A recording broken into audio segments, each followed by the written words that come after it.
किसी भी लेखक का परिचय देना बहुत ही मुश्किल काम है, क्योंकि लेखक की जो अपनी दुनिया होती है वो खुद अपने शब्दों की रोशनी में अपने अपने को जानने की कोशिश करता रहता है, अपने आप को टटोलने की कोशिश करता रहता है।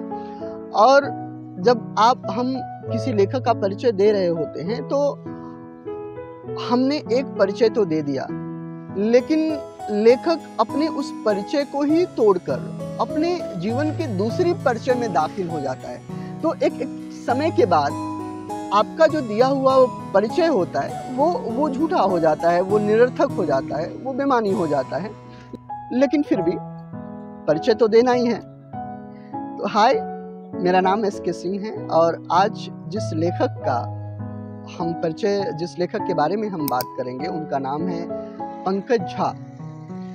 एक बाकमाल के अदाकार, एक बहुत ही शानदार चित्रकार और अब लेखक भी, क्योंकि उनकी किताब अज्ञात से ज्ञात की ओर रिलीज हो चुकी है और ये आधार प्रकाशन पंचकुला से जो है कि रिलीज हुई है।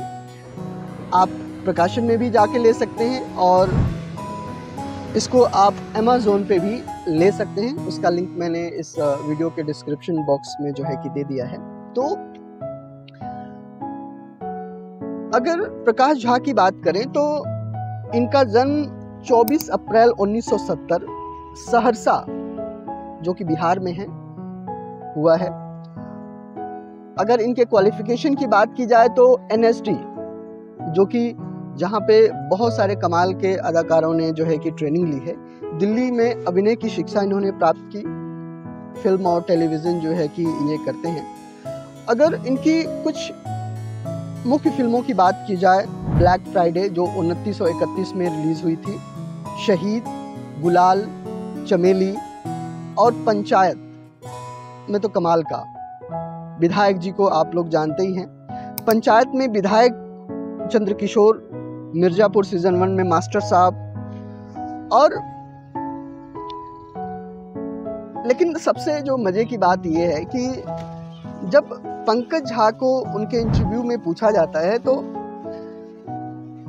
हम उनको एक बेहतर अदाकारा के तौर पे जानते हैं, लेकिन पंकज झा खुद इस बात से इनकार करते हैं। वो अदाकारी को एक कला ही मानने से इनकार करते हैं। उनका कहना है कि हर एक आदमी अपने जीवन में एक्टिंग कर रहा है, किसी को पैसे मिल रहे हैं, किसी को नहीं मिल रहे हैं। और जब उनसे ये पूछा जाता है कि आप जो फिल्में करते हैं उस फिल्मों के करने के पीछे आपकी मंशा क्या है, तो वो बड़े साफ गोई से इस बात को स्वीकार करते हैं कि वो फिल्में सिर्फ पैसों के लिए करते हैं, जिससे कि उनकी दिनचर्या चले।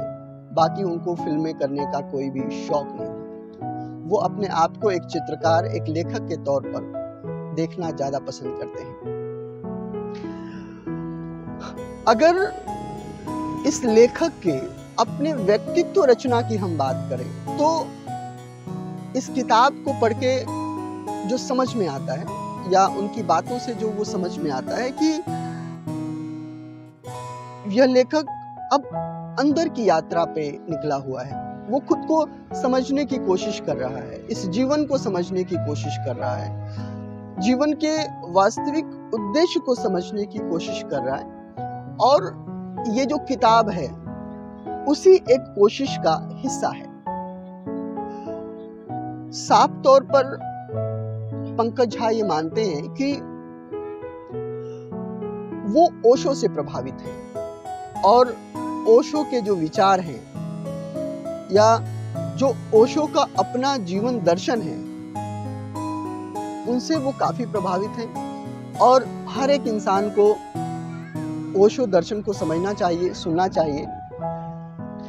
जो जीवन की तथाकथित, यानी जो जीवन जीने का जो नजरिया है, लोगों का जो ढंग है, उस बात को वो पूरा खारिज करते हैं। वो ये मानते हैं कि शादी जैसा जो इंस्टीट्यूशन है वो इंसान के लिए ठीक नहीं है। इंसान का जीवन सिर्फ शादी करने बच्चे पालने या उनकी परवरिश में ही खो जाने का नहीं है। इंसान का जीवन जो है कि वो जीने के लिए है, और वो तभी जी सकता है जब वो अपनी आकांक्षाओं से परे वो प्रेजेंट में रहना पसंद करे, वर्तमान में रहना पसंद करे। वर्तमान में रहने की जो सोच, जो परिकल्पना है, वैसे तो हमें बहुत सुनने को मिलता है, बहुत देखने को मिलता है, लेकिन वास्तविक जीवन में वर्तमान में रह के जीवन को जीना एक बहुत बड़ी उपलब्धि है, एक बहुत बड़ा काम है। और पंकज झा ये दावा करते हैं कि जो उनकी कोशिश या यात्रा है वो काफी हद तक वो उसके करीब हैं।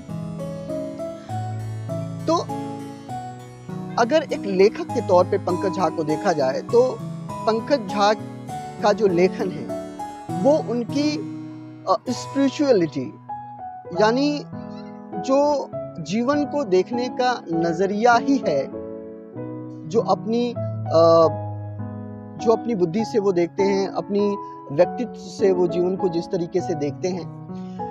तो एक अदाकारा के तौर पे तो पंकज झा को आप लोग फिल्मों में, टेलीविजन पर आप लोग देखे ही हैं और देखते भी हैं, लेकिन एक लेखक के तौर पर अगर आप पंकज झा को अगर आप देखना चाहते हैं तो उनकी किताब अज्ञात से ज्ञात की ओर आपको पढ़ना चाहिए। और